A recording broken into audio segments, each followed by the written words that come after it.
पुरणाची चाळणी आहे, यातच आपण वाटून घेणार आहोत पुरण तयार करून। हे बघा, पाणी असं छान आमटीसाठी राहिलेलं आहे, त्यात थोडा डाळीचा पण अर्क उतरलेला असतो, त्यामुळे आमटीला चव छान येते। पाणी बाजूला ठेवून देऊया आणि आपण पुरण तयार करून घ्यायचं आहे। डाळ आपली छान शिजलेली आहे, तर घोटून अशी घोटून घ्यायची आहे मॅशरच्या साहाय्याने किंवा चमच्याने सुद्धा घोटली तरी चालेल। छान अशी डाळ आपली शिजलेली आहे आणि नंतर आपण गूळ पण बारीक करून घेतलेला आहे। 3 वाटी गूळ घेतलेला आहे, 4 वाटी आपण डाळ घेतलेली आहे, त्यासाठी गूळ घेतलेला आहे 4 वाटी। डाळ आपली घोटून झालेली आहे, ती काढून घ्यायची आहे आणि आपण ती त्यात गूळ घालून वाटून घ्यायची आहे। चला तर मग आपण आपली आता डाळ वाटून घेऊयात। सर्व डाळ वाटून घ्यायची आहे चाळणीमध्ये ठेवून। सर्वात अगोदर आपण घोटून घेतलेली आहे चांगली।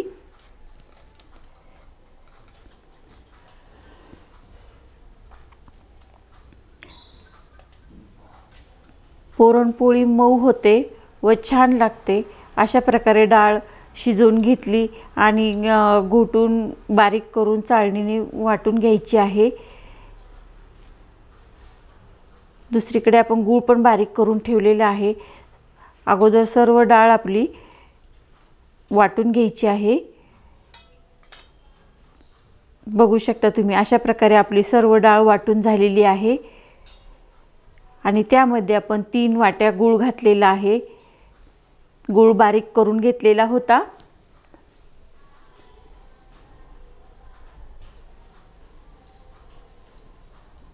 आणि गूळ घालायचा आहे, गूळ घालून पण मग पुन्हा मिक्स करून घ्यायचं छान। बघू शकता तुम्ही किती छान रंग आलेला आहे, पुरणाचा वास पण छान येतोय। पोळ्या पण तशाच छान अशा कापसासारख्या मऊ मऊ होतात आणि जिभेवर टाकताच विरघळतात, अशा पुरणपोळ्या तयार होतात। अशा प्रकारे तुम्ही जर पुरणपोळी करून बघितली तर नक्कीच तुमची पुरणपोळी छान आणि होणारच मऊसूत आणि पुन्हा पुन्हा तुम्ही प्रत्येक सणाला पुरणपोळी आवर्जून कराल। अशा प्रकारे आपलं सर्व पुरण बारीक करून गूळ मिक्स करून झालेला आहे। आता गॅस चालू करायचा आहे आणि परतून घ्यायचं आहे चांगलं पुरण, छान असं परतून घ्यायचं आहे, म्हणजे आपलं पुरण पण पुन्हा छान असं शिजतं आणि गूळ पण आपला त्यात पूर्ण सगळ्या डाळीमध्ये विरघळतो आणि त्याची चव अजून छान लागते। थोडंसं जसं जसं गूळ पातळ होईल विरघळेल तसं पुरण पातळ व्हायला सुरुवात होते आणि आपली डाळ पण खूप छान अशी शिजलेली होती। हे बघा, बघू शकता तुम्ही, थोडं पातळ झाले मिश्रण आणि हलवत राहायचं आहे, सारखं त्याला हलवत राहायचं आहे, छान परतून घ्यायचं आहे। कढई जाड घ्यायची त्यासाठी, त्यामुळे पुरण आपलं छान परतल्या जातं व खाली लागत नाही। अशा प्रकारे कापसासारखं मऊ मऊ पुरण तयार होतं आणि त्याच्या पोळ्या पण छानच होतात, खूपच छान होतात। बघू शकता तुम्ही पुरण किती छान परतून झालेलं आहे। पुरण परतून झालेलं कसं आपण समजायचं की त्यात अशी उलटणी आहे ना, तर ती अशी उभी राहिली की आपलं पुरण पूर्णपणे चांगलं शिजवून झालेलं आहे आणि परतून झालेलं आहे। बघू शकता, वास तर खूपच छान येतोय आणि पुरण पण छान आपलं कोरडं कोरडं झालेलं आहे। हे बघा, त्यात उलटणी अशी उभी राहिली की परतून झालेलं आहे असं समजायचं आपलं पुरण आपलं परतून झालेलं आहे। यानंतर आपल्याला गॅस बंद करायचा आहे।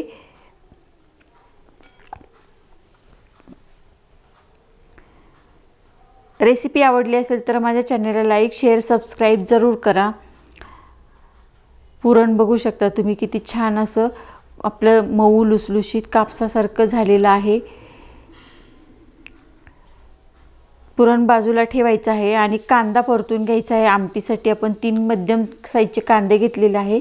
कांदा परतून घ्यायचा आहे, गुलाबी रंगावरती छान असा फ्राय करून घ्यायचा आहे कांदा। आणि खोबरं पण भाजून घ्यायचं, छान असं खोबरं भाजून घ्यायचं। हे बघा कांदा असा छान फ्राय करून घेतलेला आहे। कांदा जरा चांगला फ्राय करून झाला की आमटीची चव पण छान येते।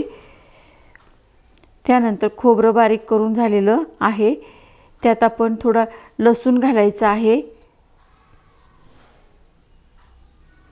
आता आपण कणिक मळून घ्यायची आहे। 3 वाट्या कणिक घेतलेली आहे आपण, ती मगाशी चाळून घेतलेली, ती आपण आधी मळून ठेवायची आहे। अगोदर मळून ठेवली की ती पोळ्या करायला खूप छान भिजतं पीठ आणि पोळ्या पण मऊ छान होतात। पीठ आपलं चाळून घेतलेलं होतं त्यामुळे। साधारण 4 वाट्या कणिक घेतलेली आहे आणि आता ती मी मळून घेणार आहे। मीठ घातलेलं आहे चवीनुसार। छान अशी मळून घ्यायची आहे। घट्टसरच गोळा करायचा आहे, जास्त पातळ पण नाही करायची पीठ आपण, कारण ते पाण्यामध्ये आपण भिजत ठेवणार आहोत। हे बघा असं घट्टसर गोळा तयार करून त्यात 2 ग्लास पाणी घ्यायचंय आणि तो गोळा त्यात अर्धा ते 1 तासभर मुरू द्यायचा, भिजून द्यायचा। गोळा त्यात पाण्यामध्ये बुडला पाहिजे। छान अशा पोळ्या छान मऊ होतात याने। आणि पीठ आपलं भिजत ठेवून देऊयात बाजूला। त्यानंतर आपण भजी करण्याची तयारी करूया। आपण भजी मक्याची कणिसाची भजी तयार करणार आहोत। 1 कणीस घेतलेलं आहे, ते सोलून घ्यायचं आहे, त्याचे दाणे काढून घेतलेले आहेत, ते बाजूला ठेवून देऊयात। आमटीचा मसाला तयार करून घ्यायचा आहे। लसूण घातलाय, कढीपत्ता घातलेला आहे, थोडी कोथिंबीर घातलेली आहे। त्यानंतर लसूण घालायचा आहे, हळद घालायची आहे, लाल तिखट 1 चमचा आणि गोडा मसाला 1 चमचा घेतलेला आहे, तो घालायचा आहे। आणि अर्धा चमचा ओवा घेतलेला आहे, तो हातावर चोळून घालायचा आहे। ओव्याने छान अशी चव येते आमटीला। आमच्याकडे आम्ही याला सार म्हणतो। वाटून घ्यायचं आहे। तर कढईमध्ये पातेल्यात तेल घ्यायचं आहे आणि तेल गरम झालं की आपला कढीपत्ता टाकायचा आहे फोडणीला। छान कढीपत्त्याचा खूप छान वास येतो, आमटीला चव छान येते कढीपत्त्याने। परतून घ्यायचा आहे छान तेलावरती कढीपत्ता। त्यानंतर आपण